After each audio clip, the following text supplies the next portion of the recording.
Salut à tous et bienvenue sur MLS Time, le podcast 100% MLS. On est reparti pour une semaine à parler de MLS, même s'il n'y a pas de journée de MLS ce week-end puisque c'est la Leagues Cup. La MLS reviendra le week-end prochain, week-end du 15 août. Donc sans plus attendre, on est parti comme d'habitude pour faire un petit débrief de ce qui s'est passé le week-end dernier, parler de toute l'actu Mercato, Leagues Cup de cette semaine. Allez, c'est parti, let's go!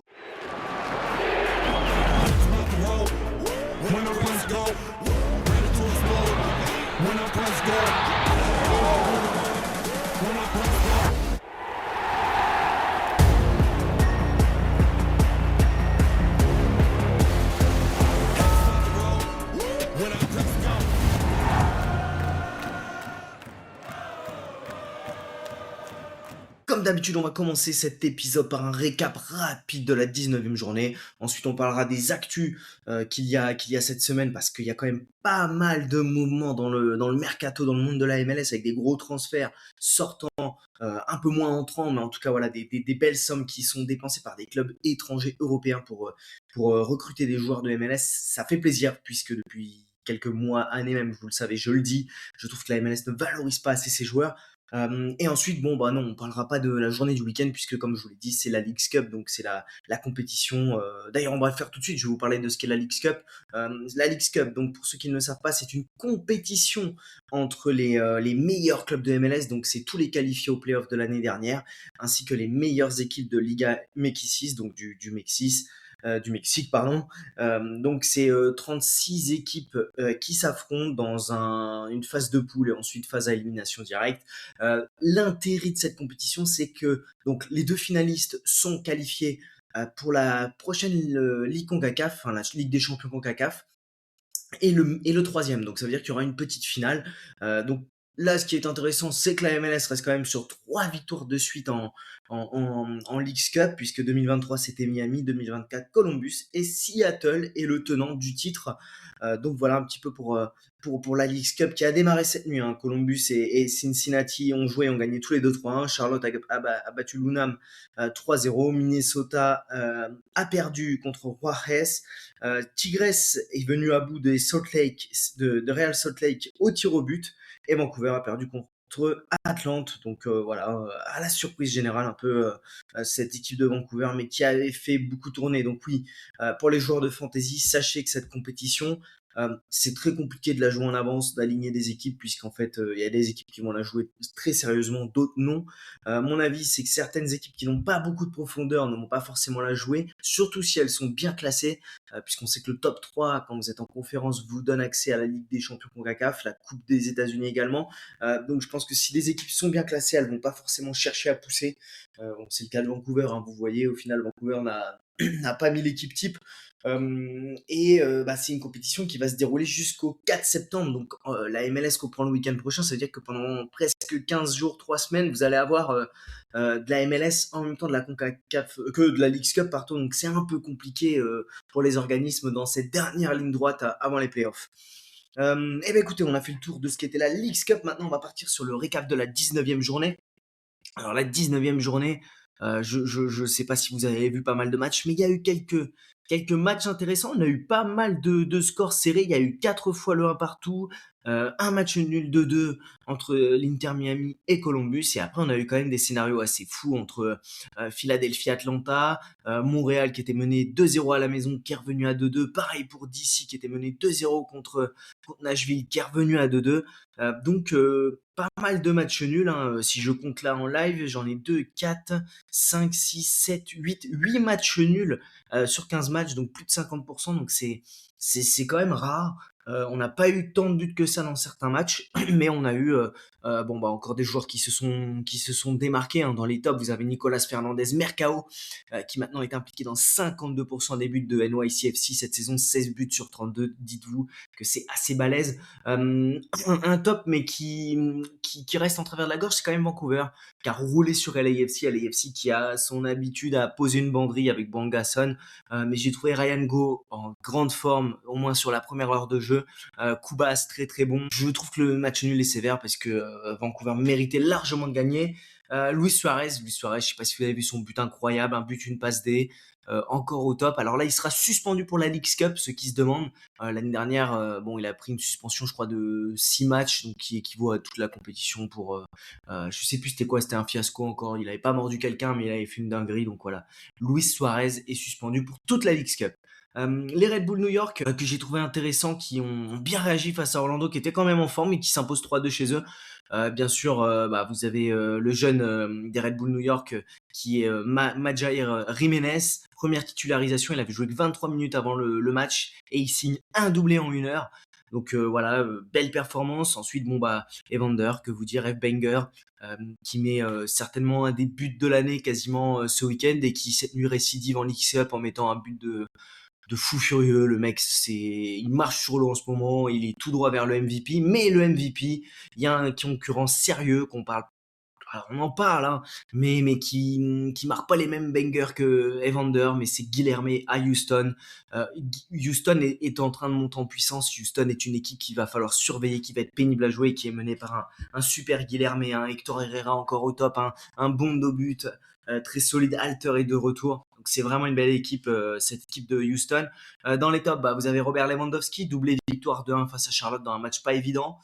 Mais bon, le bémol, c'est il est élu quand même joueur de la journée. Et Evander le méritait largement, puisqu'Evander met un but, deux passes décisives. Donc voilà, c'est clairement un petit vol. Mais bon, on connaît la MLS et son penchant pour récompenser les stars, type Lewandowski, type Messi. Donc voilà. Philadelphie, qui dans un match au fou bah, a reçu 3 sur 3 depuis la reprise. Kai Wagner, 3 passes décisives, même si la première est un peu déviée. 80, ils sont menés quand même 2-1 par Atlanta, qui joue à 10 depuis la 10e minute, si je ne m'abuse. Et il marque à la 96 et 97e minute sur 2 centres de Wagner. Donc Philadelphie est bien de retour aux affaires. Portland, bah, qui a enfoncé un peu plus bah, Seattle en gagnant. Portland, c'est quand même un nul et 4 victoires. Non, 3 victoires, un nul en 4 matchs depuis la reprise. Est-ce que c'est étonnant? Comme je l'ai mis et je l'ai tweeté, depuis qu'il n'y a plus Phil Neville. Voilà, avant Phil Neville, il n'y avait pas tout ça. Depuis que Phil Neville est parti, c'est 3 victoires, un nul. Mais bon, Phil Neville, depuis des années, je vous dis, c'est un coach catastrophique qui ne doit sa carrière d'entraîneur qu'à son nom. Et Colorado, bah, qui gagne 1-0, le tarif maison, penalty, merci, au revoir, 1-0 à la maison dans les montagnes. Donc voilà. Donc les flops pour aller rapidement, donc je dirais LAFC. LAFC qui a quand même, quand t'as Sheberko, Hollingshed comme latéraux, pose-toi les bonnes questions, c'est bien d'avoir Son Bwanga et de l'attaque, mais ta défense est quand même un peu bancale, surtout sur les latéraux. Et puis au milieu, quand tu mets Segura, Chouanière, Tillman, enfin, franchement, il faut se poser les bonnes questions à LAFC. Je pense que l'argent est mal investi. Et que là, on nous dit ils sont encore en train de faire une offre pour un numéro 9 qui joue en Belgique, on en parlera après, mais aller chercher des latéraux, aller chercher un milieu, enfin, ils n'ont pas gardé Stakio, j'ai trouvé ça très très dommage vu la Coupe du Monde et qu'il avait fait, mais bon, c'est les FC, voilà, toujours une équipe qui est au rendez-vous, mais qui fait plus de différence aujourd'hui par son attaque que par le reste et sa qualité de jeu. Nashville qui, bah, comme les Revs, hein, mène 2-0 et font 2 partout. Atlanta qui craque. Alors oui, t'es à 10 contre 11, il reste 2 minutes à jouer, tu prends 2 buts. Enfin, dernier de la conférence, Atlanta, hein, aujourd'hui quand même. Seattle, 6 défaites de suite et Seattle qui dégringole 9e avec une différence de but de -2. Seattle qui est quand même une équipe robuste, dure à bouger à domicile, qui se fait bouger à domicile comme à l'extérieur, mais vraiment dans tous les sens. Et San Diego et Minnesota, à l'image de leur match, nul. Voilà. Deux équipes qui avaient super bien commencé la saison et qui sont en train de sombrer. Donc, petit point classement à l'Est. Nashville est en tête, suivi de Miami et New England. Sachant qu'il faut dire que Nashville a 40 points, Miami 38, 18 matchs, et les Ravs sont troisième avec 30 points et un match de retard. Donc enfin, voilà, ils ont déjà pris un peu de large, ça va jouer entre Nashville et Miami. Ensuite, dans la zone playoff, donc on a les Reds, on a Chicago, NYCFC, Cincinnati, Charlotte, les Red Bull New York et DC sont en barrage. Et puis bah on a Orlando et Columbus à 20 points qui sont revenus, qui sont là en embuscade. Toronto est un petit peu derrière avec Philadelphie, Montréal et dernier Atlanta qui accuse maintenant 4 points de retard sur Montréal et qui est 15e.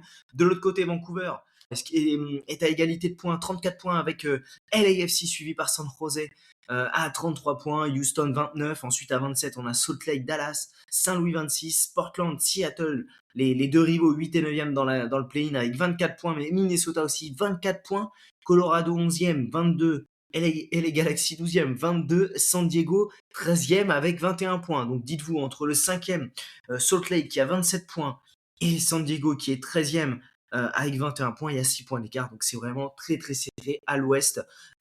Donc voilà, écoutez, un petit peu pour le récap de cette semaine. Euh, et puis bah, vous donner une info avant de démarrer vraiment les actus clubs, c'est que Mauricio Pochettino a prolongé son bail avec l'équipe nationale des États-Unis jusqu'en 2030, donc jusqu'à la prochaine Coupe du Monde. Eh bien écoutez, on va partir maintenant sur les infos et les actus MLS. Vous dire dans un premier temps que le nouveau commissaire de la MLS est connu. Alors pour certains, ça va être peut-être très vague. Depuis 99, c'était Don Garber qui gérait la MLS, il va devenir président. Et en 2027, c'est Larry Berg, donc le copropriétaire d'LAFC, qui va devenir nouveau commissaire de la MLS, donc qui encadre vraiment tous les clubs. Donc lui, il est actuellement cofondateur de LAFC, donc il va devoir revendre ses parts pour ne plus avoir de participation. Il prendra son poste en 2027. On attaque maintenant par les clubs. Alors Salt Lake, la grosse info qui est sortie hier par Tom Bogert et plusieurs autres suiveur mercato, c'est Xavier Gozo, vous le savez, l'ailier piston, qui serait pisté par Crystal Palace. Et Crystal Palace serait prêt à débourser une somme aux alentours de 15 millions de dollars. Donc c'est incroyable pour un joueur qui fait sa vraie première saison en MLS, très très bon.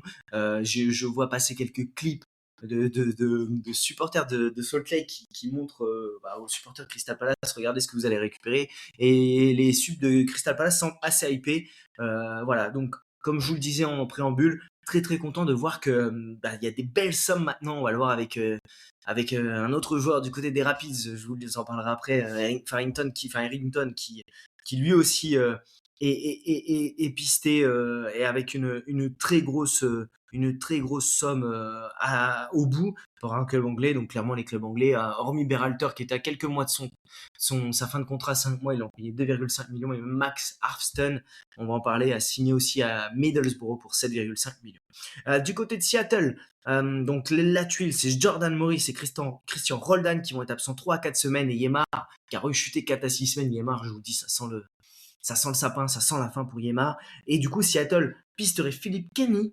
qui est l'attaquant de Zurich, de 27 ans, qui a mis 13 buts en 32 matchs la saison dernière pour remplacer certainement Jordan Morris. C'est vrai que Jordan Morris est DP aujourd'hui, mais c'est compliqué hein. Quand ton DP c'est Pedro de la Vega, Jordan Morris, et que t'as que Rusnak, tu peux pas te permettre d'avoir quand même deux DP tout le temps blessés.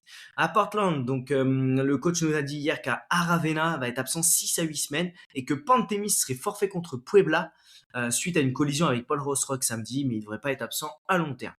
Du côté de Saint-Louis, écoutez, là, Saint-Louis, c'est pareil, c'est pas forcément quelque chose qui nous fait trop plaisir. C'est que Marcel Artel serait proche de signer à Hanovre.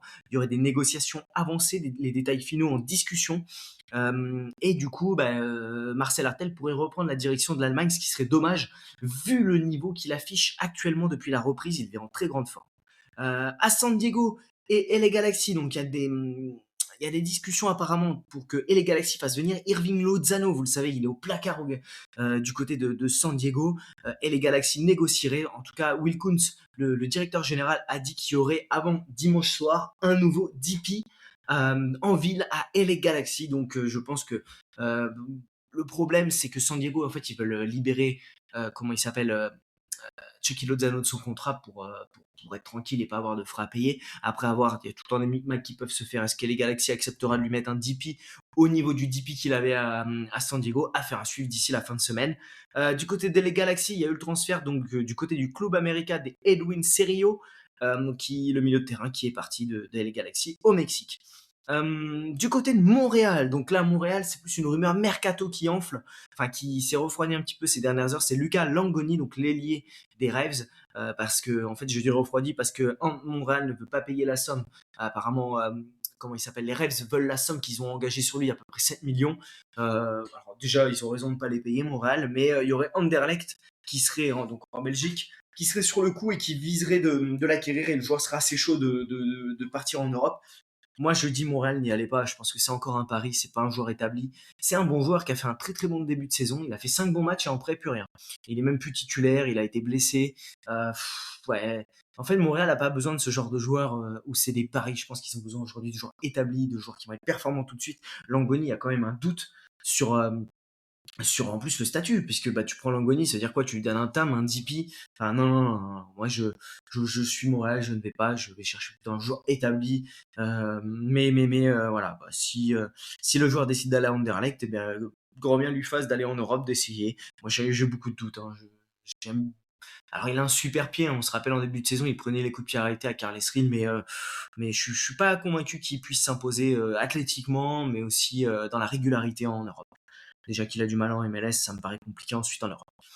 Du côté NYCFC, donc Thiago Martins ne va pas être disponible ce week-end. Il souffre d'une légère déchirure aux ischio-jambiers. On n'a pas de deadline de retour. Houston, donc niveau mercato, apparemment c'est bouclé. Marcelo Saracchi devrait signer. Je vous en avais parlé. Donc 1,25 million de dollars pour l'arrière latéral de Boca, qui devrait arriver aujourd'hui pour passer ses examens médicaux et signer son contrat. Du côté de Miami, donc alors comme je l'ai dit, je le répète et comme l'ont dit d'autres suiveurs, de Miami ou autre, Kevin De Bruyne, c'est tout ce que vous entendez sur Kevin De Bruyne ou même Quintero à Miami, c'est faux. Miami n'a plus de gamme en stock, Miami n'a plus de marge sur sa masse salariale. Il y a même des suiveurs qui disaient que c'était pas un joueur qu'ils voulaient dans leur façon de jouer, Kevin De Bruyne. Donc non, il n'y a pas de rumeur De Bruyne, tout est faux. Il n'y a pas de rumeur Quintero, tout est faux. Voilà. Donc tout le monde était à l'entraînement hier, en tout cas à Miami, hormis Allende. Berterame va être absent pour la première journée de la Leagues Cup parce qu'il est en protocole commotion, donc on ne sait pas quand il sera de retour. Et je vous l'ai dit, Luis Suarez va être absent pour toute la compétition car il est suspendu. À noter qu'hier à Charlotte, donc Alan Saint-Maximin est arrivé. Dean Smith a dit que ce serait compliqué pour qu'il joue le premier match de Leagues Cup. Enfin, les deux premiers matchs, il devrait être prêt pour Pachuca mardi prochain. Donc je vous en parlais, Evander marche sur un nuage en ce moment, il est en feu, il est trop fort, il est direction la MVP. À noter qu'il y a quand même des rumeurs incessantes qui viennent du Brésil sur un transfert, donc ce serait Flamengo. Flamengo, vous le savez, ils essayent de faire venir Thiago Almada qui est en échec, enfin plus ou moins en échec à l'Atlético Madrid. Et si apparemment il n'arrive pas à signer Thiago Almada, la roue de secours, enfin le second plan, puisque c'est une belle roue de secours Evander, ce serait donc Evander et Cincinnati ne le lâcherait pas en dessous de ce qu'ils l'ont acheté, donc à peu près 15 millions de dollars. Et on sait que les clubs brésiliens, 15 millions de dollars, ça ne leur fait pas peur. Du côté d'SKC, alors on en parlait la semaine dernière de André Luis, donc apparemment il y aurait l'accord verbal dans les négociations entre SKC et le joueur. C'est encore les détails sont à finaliser entre les clubs, mais ça parle de 18 millions de dollars, donc une connerie, et des bonus. Bon, j'ai appris encore qu'il y avait vraiment des affaires d'agents et de propriétaires là-dedans. Donc, à mon avis, il y a de la commission un peu magouillée. Si Romain Molina pouvait faire un petit tour et aller checker ce qui se passe, je pense qu'il se régalerait. Du côté de Minnesota, donc Callum McCowell est un joueur de Silkeborg qui le piste. Donc Silkeborg a refusé l'offre de Minnesota. Le joueur a critiqué son club d'ailleurs et dit qu'il le retienne en otage puisqu'il veut venir en MLS. Et l'autre info, c'est que Peter Stroud s'est blessé au quadriceps plus tôt cette semaine. Il va être absent pour une période prolongée mais qui n'est pas définie. Je vous en parlais tout à l'heure, Lucas Errington, c'est l'autre gros transfert qui va arriver en MLS, donc le jeune joueur de 19 ans maintenant qui a fait la Coupe du Monde avec l'Australie comme titulaire, donc qui a malheureusement raté son penalty à la séance de tir au but. Hull City aurait fait une offre de 23 millions de dollars, donc un package avec 17 millions de frais fixes et 6 millions de bonus, une clause de revente à 15% selon Tom Bogert. Donc ce serait un des plus gros transferts sortants de MLS. Et je note donc que Colorado a quand même vendu déjà Georgi Mihailovic. Lui, j'ai mangé un ou deux autres joueurs, mais en tout cas, voilà, Colorado s'évend et vend bien, et ça fait encore plaisir de voir que les clubs de MLS valorisent bien leurs jeunes joueurs ou leurs joueurs. Dans le même temps, Colorado, je vous en parlais la semaine dernière, a officialisé l'arrivée de Youssef Maziz, le français ailier, enfin milieu offensif. Pourquoi je veux qu'il soit ailier? Milieu offensif, donc qui signe jusqu'en 2027-2028 avec une option pour la saison suivante. L'autre beau transfert, je vous en parlais, c'est Columbus Max Arfston qui rejoint Middlesbrough pour 7,5 millions de dollars. Columbus conserve, de ce qu'on nous a dit, un pourcentage à la revente significatif. Donc il rejoint Aidan Morris qui était auparavant à Columbus, qui a signé il y a 2 ans maintenant à Middlesbrough, Sébastien Berhalter qui vient d'arriver, Adilson Malanda. Donc c'est le 4e joueur de MLS qui arrive à Middlesbrough, donc c'est le beau tremplin.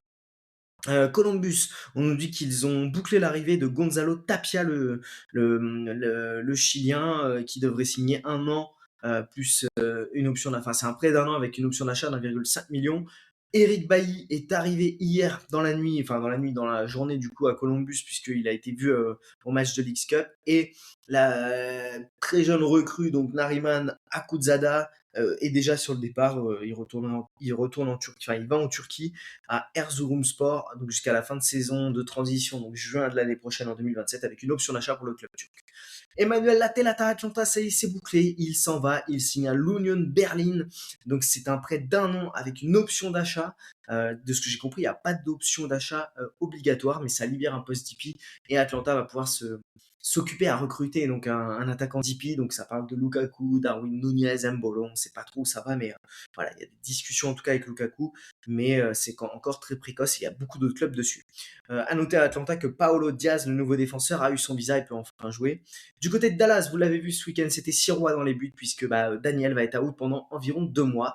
Donc Sirois aura du temps de jeu dans les semaines à venir s'il tient la baraque. Austin, donc Nicolas Duberzarski a signé à Tigre, je vous l'ai dit la semaine dernière, c'est fait. Vancouver, il y a une rumeur mercato pour Andrés Cubas, donc du côté du Racing Club en Argentine.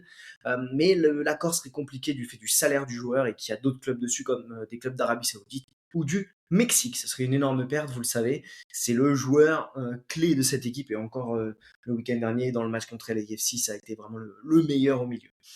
Du côté de LAFC, donc je vous en parlais tout à l'heure, ils ont fait une offre pour Adriano Bertaccini qui joue à Anderlecht, mais Anderlecht a refusé l'offre. Et il y aurait apparemment plusieurs autres clubs de MLS dessus. Du côté de Nashville, donc Ali Mouktar aurait pris un coup contre DC, et une décision de dernière minute sera prise pour savoir s'il joue ou non contre Leon. Et Christian Espinoza ne jouera pas contre Leon, mais il reviendra bientôt, nous a dit Beji Callaghan. Eh bien écoute, on a fait le tour pour cette semaine, un épisode très court, très condensé. Je vais essayer maintenant de vous faire des épisodes un petit peu plus courts pour que ce soit plus digeste et plus écoutable, plus facile d'écouter en one shot. Donc essayez de faire pas plus de 25 minutes. Donc voilà, ce sera mon défi de cette deuxième partie de saison. En tout cas, un grand merci à tous d'être toujours au rendez-vous. Si vous appréciez le podcast, comme je vous le dis, merci de le noter, de mettre 5 étoiles. Si vous ne l'aimez pas, mettez une étoile, il n'y a pas de problème, un petit commentaire. Et puis je vous dis à la semaine prochaine pour un épisode de MLS Time.